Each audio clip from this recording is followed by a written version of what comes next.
சேலம் பழைய பேருந்து நிலையம் அருகே உள்ள சுகவனேஸ்வரர் திருக்கோவிலில் சனி பிரதோஷ தினத்தை முன்னிட்டு சிறப்பு ஆராதனைகள் நடைபெற்றது. இந்த வைபவத்தில் ஏராளமான பக்தர்கள் கலந்து கொண்டு சிவபெருமானை தரிசித்தனர்.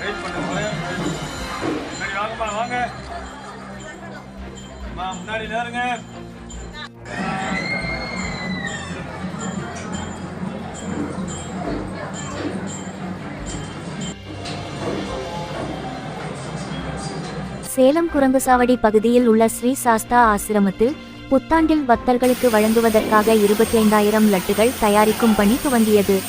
இப்பணி இன்றிலிருந்து 3 நாட்களுக்கு நடைபெறும். ஜனவரி 1ஆம் தேதி அதிகாலை முதல் கோவிலுக்கு வரும் பக்தர்களுக்கு பிரசாதமாக லட்டு வழங்க ஏற்பாடு செய்யப்பட்டுள்ளது.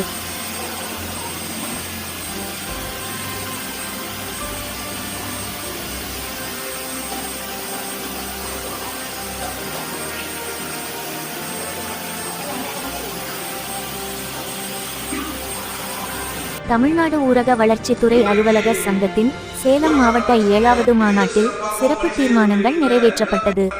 அதன்படி பணி நெருக்கடியை கண்டித்து ஜனவரி 3ஆம் தேதி அரசு ஊழியர்கள் அனைவரும் கருப்பு பேட்ஜ் அணிந்து ஆர்ப்பாட்டத்தில் ஈடுபடுவது என்றும் பழைய ஓய்வூதிய திட்டத்தை நிறைவேற்ற வலியுறுத்தியும் தீர்மானம் நிறைவேற்றப்பட்டது.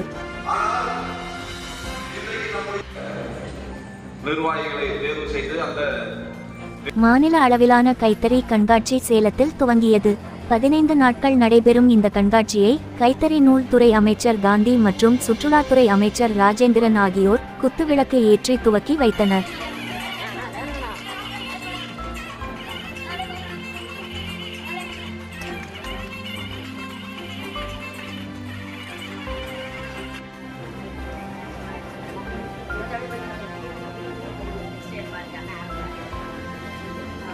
ஓமலூர், கருப்பூர் மற்றும் தாரமங்கலம் பகுதிகளைச் சேர்ந்த சேவை மைய கணினி ஆபரேட்டர்களுக்கு ஓமலூர் வட்டாட்சியர் அலுவலகத்தில் இணையதள சான்றுகள் பதிவேற்றம் குறித்த ஆய்வுக் கூட்டம் நடைபெற்றது.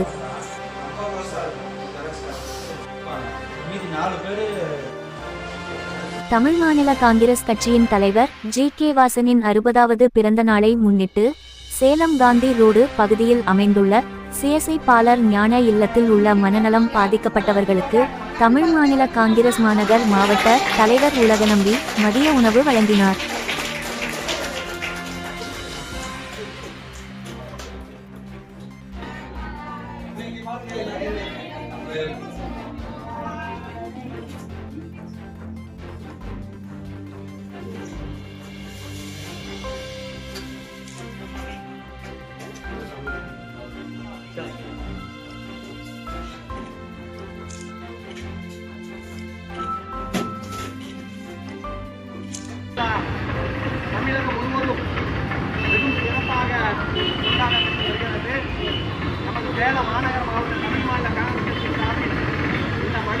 சேலம் சூரமங்கலம் அஞ்சலகத்தில் நேற்று இரவு மர்ம நபர்கள் அஞ்சலக பூட்டை உடைத்து அஞ்சலகத்தில் வைக்கப்பட்டிருந்த 1499 ரூபாய் மதிப்புள்ள பார்சலை திருடிச் சென்றதாகவும் அவர்களை கண்டுபிடித்து பார்சலை மீட்டு தருமாறு அஞ்சலக ஆய்வாளர் சரவணன் சூரமங்கலம் காவல் நிலையத்தில் புகார் தெரிவித்துள்ளார். முன்னாள் பாரத பிரதமர் மன்மோகன் சிங் உடலுக்கு காங்கிரஸ் கட்சியின் மூத்த தலைவரும் முன்னாள் மத்திய அமைச்சரும் முன்னாள் சேலம் எம்பியுமான KV தங்கபாலு மலர்வளையம் வைத்து அஞ்சலி செலுத்தினார்.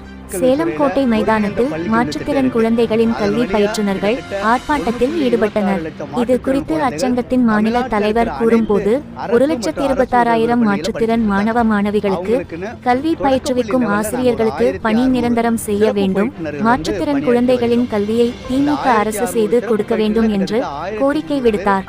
பெண் சிறப்பு பயிற்றுனர்கள் நாங்கள் கடந்த 2002 முதல்ல 25 வருடமா பணி செஞ்சோம். தேமுதிக நிறுவனரும் நடிகருமான கேப்டன் விஜயகாந்தின் 1ஆம் ஆண்டு நினைவு தினத்தை முன்னிட்டு சேலம் மாவட்டம் முழுவதும் விஜயகாந்த் படத்திற்கு மாலை அணிவித்தும் அன்னதானங்கள் வழங்கியும் கட்சி நிர்வாகிகளும் ரசிகர்களும் நினைவு கூர்ந்தனர்.